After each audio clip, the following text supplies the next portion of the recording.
Hi friends, ఈరోజు మనం surface tension అంటే ఏంటి, అలాగే పైనుంచి వర్షం పడినప్పుడు భూమి మీద ఇలాగ బబుల్స్ ఏర్పడుతుంది కదండి. దీని గల కారణం ఏంటి, అలాగే ఏదైనా సరే వాటర్ మీద ఈగలు దోమలు ఇలా ఈజీగా ఎందుకు నడుస్తాయి, దీని గల కారణాలను ఈరోజు చూద్దామండి.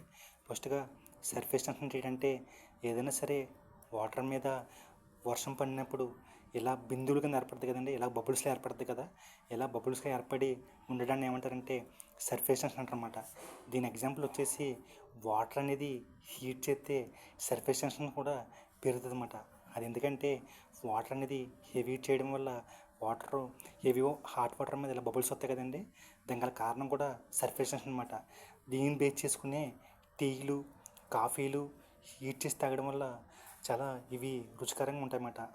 అలాగే వాటర్ పైన ఈగలు దోమలు అనేది ఈ సర్ఫేస్ టెన్షన్ మీద ఆధారపడి ఇవి ఈజీగా నడగలుగుతాయి అన్నమాట. అది విందా ఫ్రెండ్స్.